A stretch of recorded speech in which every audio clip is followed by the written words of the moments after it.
Hey my friends, loved ones. My name is Jeffrey Hubble.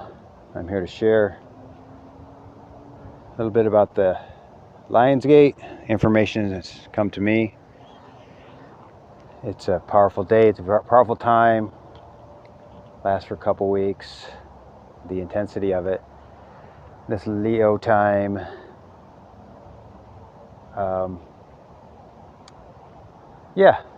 There's powerful influences of Sirius constellation, Lyra constellation, Orion, powerful energies of male and female are coming in.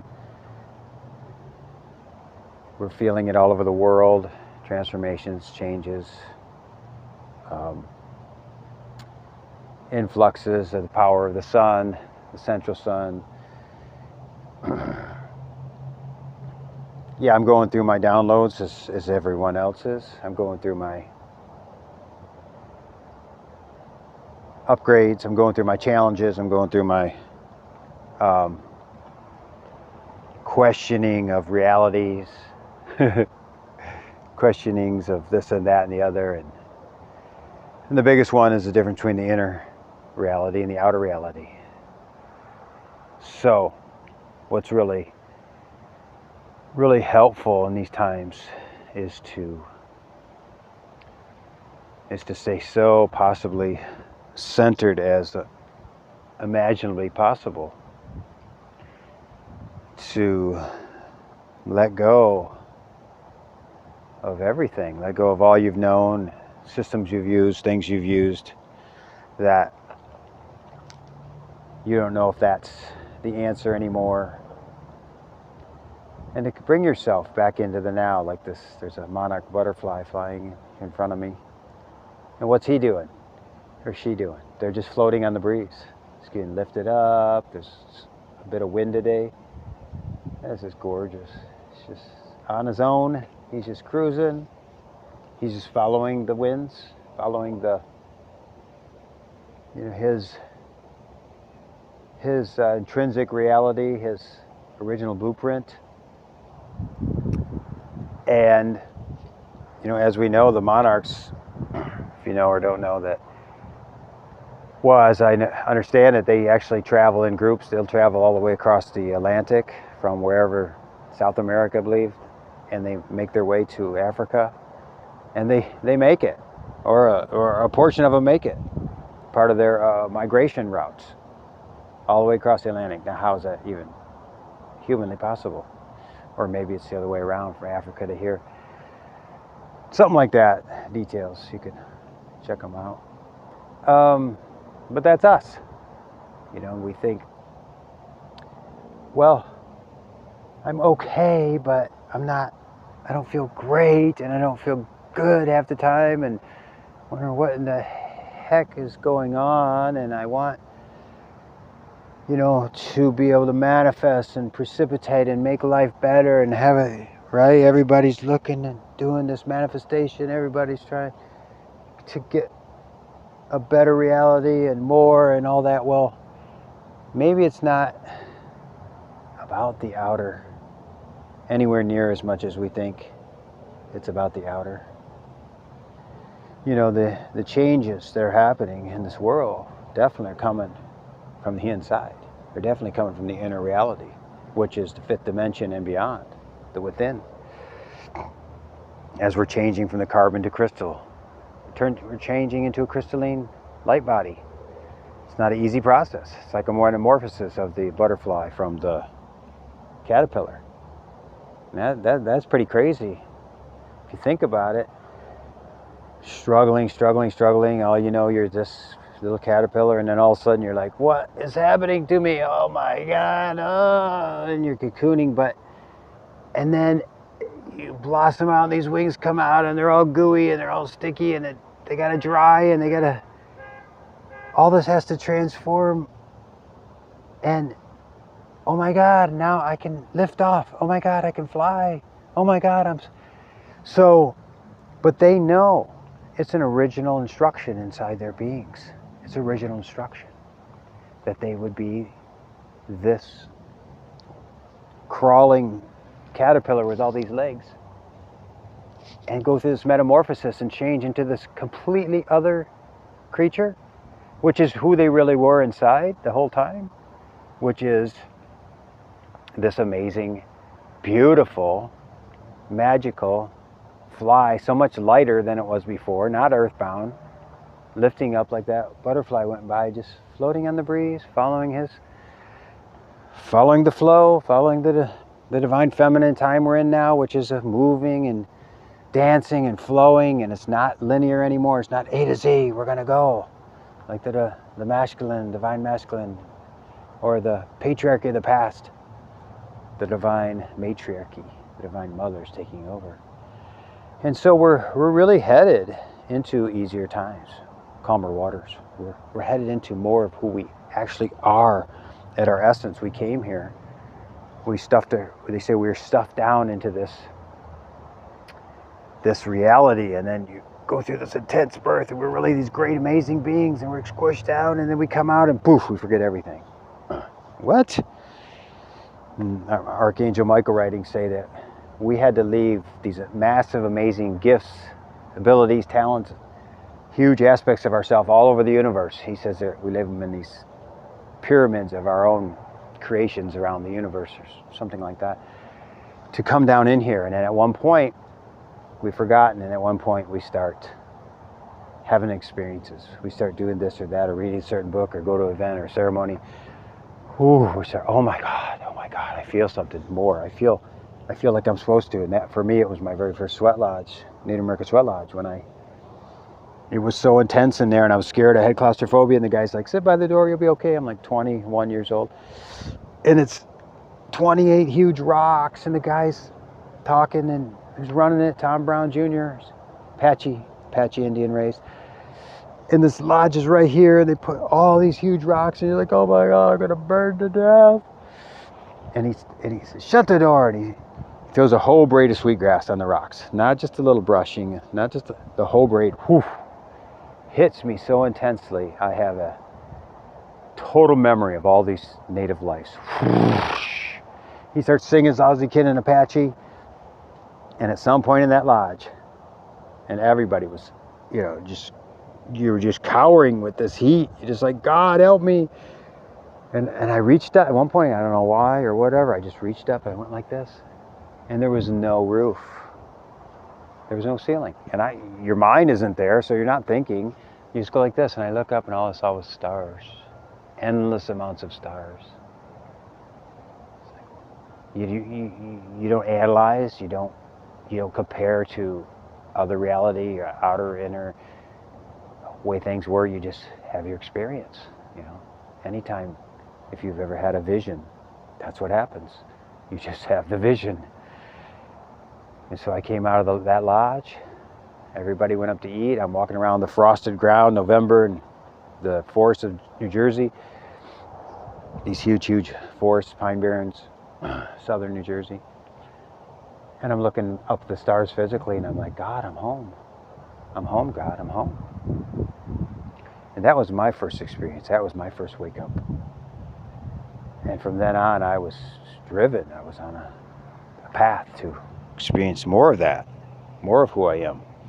And so, whether you're just waking up today, whether you're just having your first massive dream, or you wake up and you look at the television and you say, this is all bullshit, this is all duality, this is all good against evil, this is nothing but conflict, this isn't reality. Or whether you've been on your path for a long time, everywhere in between. So we're trying to navigate today, this day, August 8th, 2024, peak of Lionsgate. Feels really good. I've had a stressful day. I feel kind of unbalanced and wobbly, gookly gook inside myself, and now I'm finally feeling like myself again. Whew. And I can feel that ray, that light. So get out in nature. Get out with this raw nature behind you. Anywhere with this, I call it raw nature. Not just your yard, well, whatever works, but if that's your sacred place, that's good. If not, go to a place where there's no one ever hangs out. You go in there on the edge of the forest. Those trees are going to nurture you. Those trees are going to bless you. They're alive. They're already in the 5D. Mother Nature's already in the fifth dimension. And they say these trees, there's just a thing came out that if you have, a major cancer preventative is trees. They exude this chemical, and can't remember the details. I saw it and I was just like, oh man, no wonder I love nature so much. And it's just, they're finding more and more every day. You know, gardeners, look at gardeners. Gardeners are people that love their lawns and garden and plant crops, and they say they are some of the most peaceful people. And if you know anyone's, you know they're peaceful when they're doing that. Well, they come to find out that their hands are always in the soil, or their feet, they're really doing it. They've got their shoes off and they're in that dirt. That there's a chemical in the soil that is equivalent to, remember people used to take one of those antidepressants. Can't think of the name of it right now. Back in the 80s, and everybody that was following the mainstream was getting caught on these things. They said it's the same chemical consistency as an antidepressant. And so, right there, I mean, the ancient people have always known it. The earth people have always known it.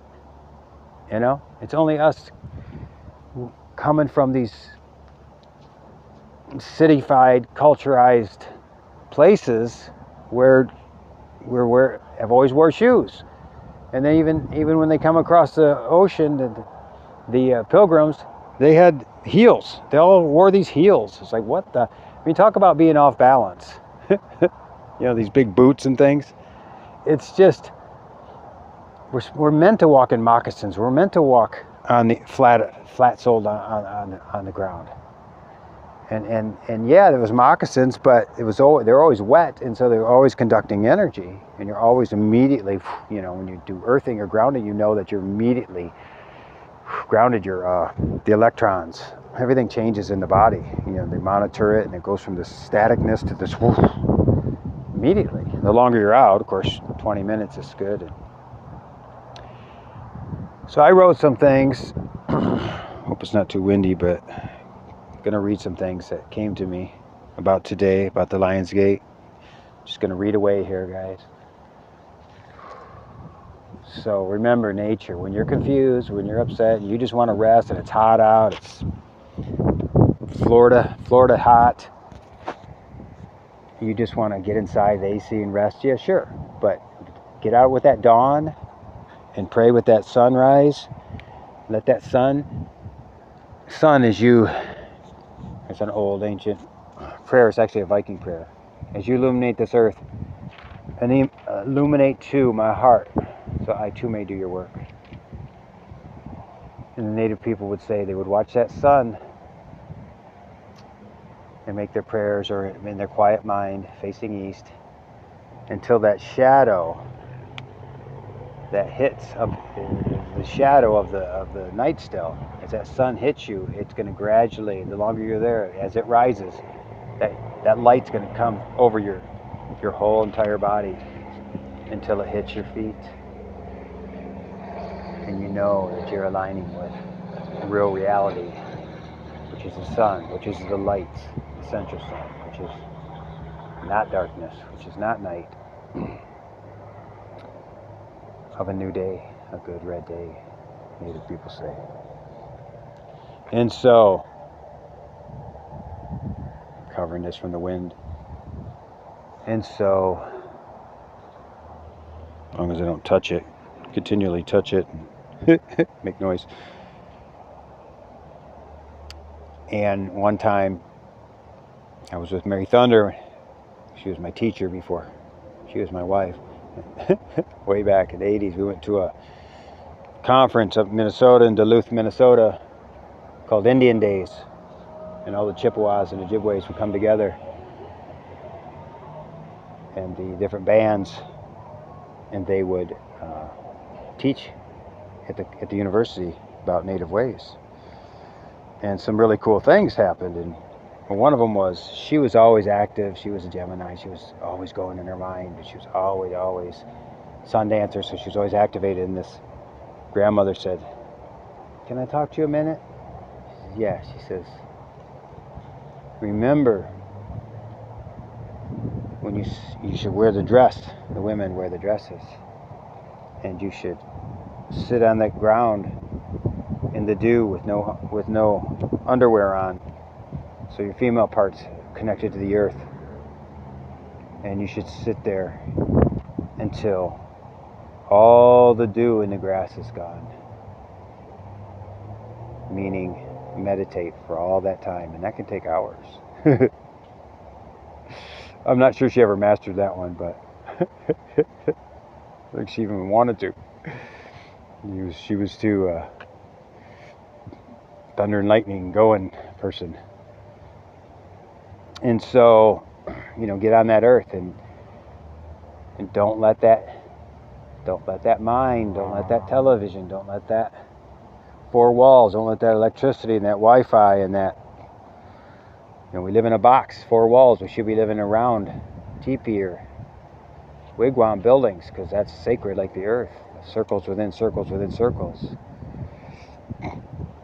And so you're out here, and you're in one big circle as you look 360 degrees. You're in a circle. All the plants are circular. You look at the stems, they're round going up. The trees, right? They're round. There's a roundness in everything, natural. The torus field that is our energy, our basic energy field in quantum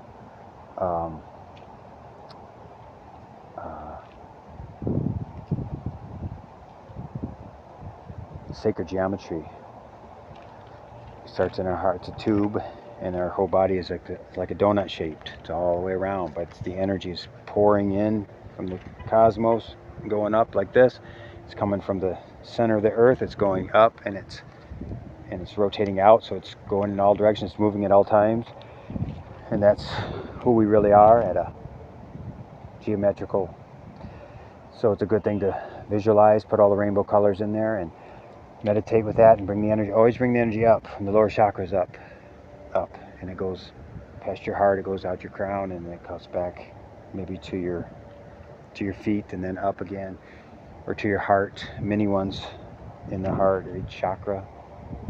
It's a great thing to study and practice, because you keep coming back to yourself. You keep coming back to you. You keep coming back to who you are, essentially the seed of intrinsic reality of who you really are from beginningless time, the Tibetan Buddhists say. Tapping into your original blueprint. Learn a good breath pranayama practice. Simple breathing, or just watching your breathing. But you got to do it every day. Do it 3 times a day. Or you watch your breathing for 5 minutes. A couple minutes. It'll bring you out of your mind into your heart, back to yourself immediately every time. Humming or oming is super amazing, because it balances the vagus nerve, balances the nervous system.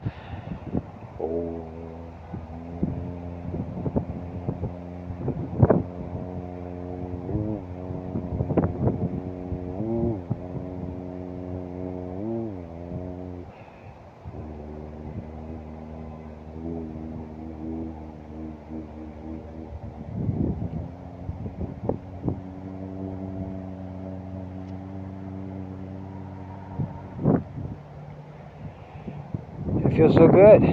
You get a big, massive rush of nitric oxide from that oxygen, and that relaxation, even singing.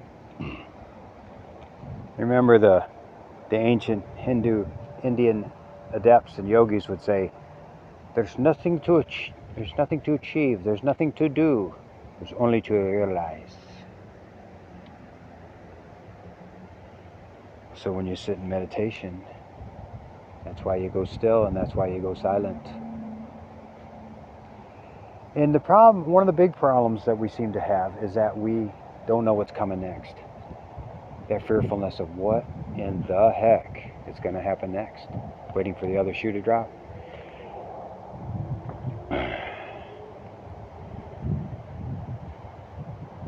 And so in meditation, I had a meditation teacher, I can't think of her name right now, a few years ago, but she was a good teacher on YouTube, and took a class with her, and she said, I always take a notebook into meditation with you, because when you come out, you're going to have these little messages that you don't think are important, but you want to write them all down, because as soon as you're back into beta mind of waking reality, you'll forget them. So you write them down. And she said one thing for sure that she's found, and that the ancients would teach, is that whatever you ask, you're only going to get the next step. You're going to get the next step, what you need to do. Not that people don't have visions, not that they have, but there's so much going on quantumly. There's so many timeline jumps. We're jumping timelines all the time. We're going from this potential, woof, now this potential, woof, and then maybe I'm supposed to be over here, woof. And so what you need for that day, you just say, show me what I need, universe. The highest light, I am presence, archangels, hosts of ascended masters, the Elohim, 7 Elohim on the forehead, the Devic kingdom, angelic kingdom, Christ, Mary consciousness, divine feminine, cosmic beings, and the great cosmic light. I like to always acknowledge those teams of light, ancestors of light.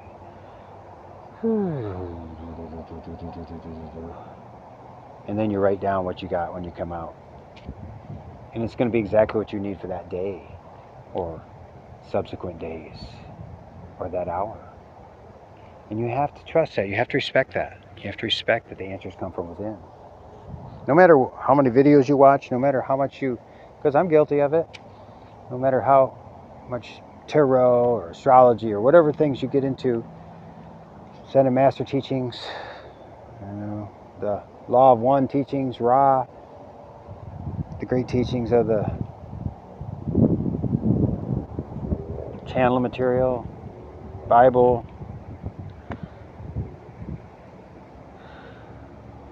You got to trust that guidance of that day. No matter what you do through that day, keep going back to that.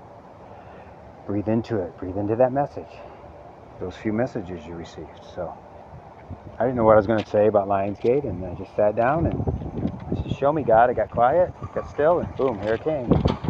Well, this information, if you find value in anything in it, Lionsgate.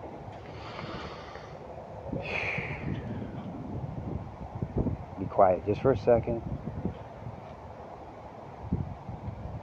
because the gap between the thoughts are important, the gap between the words are important. Let us integrate.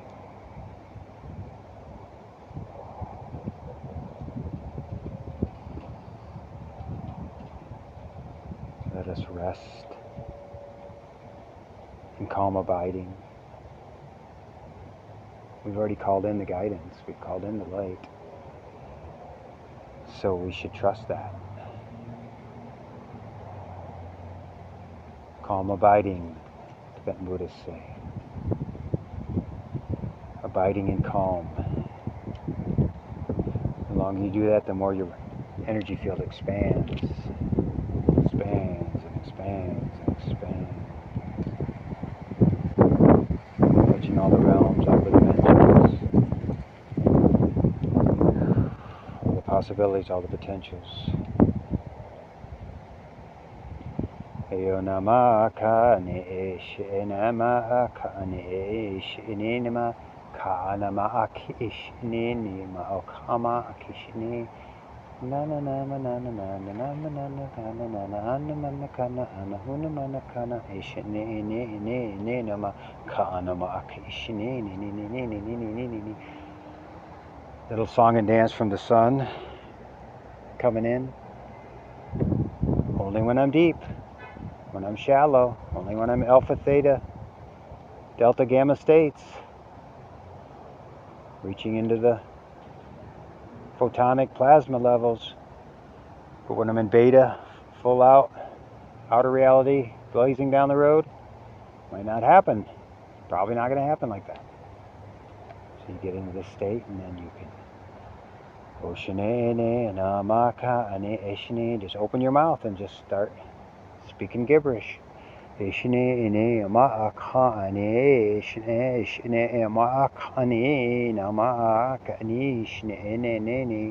matter how silly it sounds, it's uniquely your, what you would call,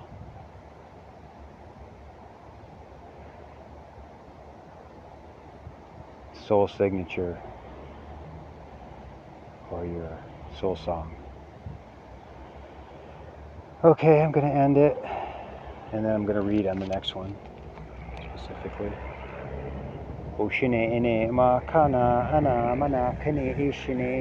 Now I'm just blissing. Love you all. Forever and ever and ever.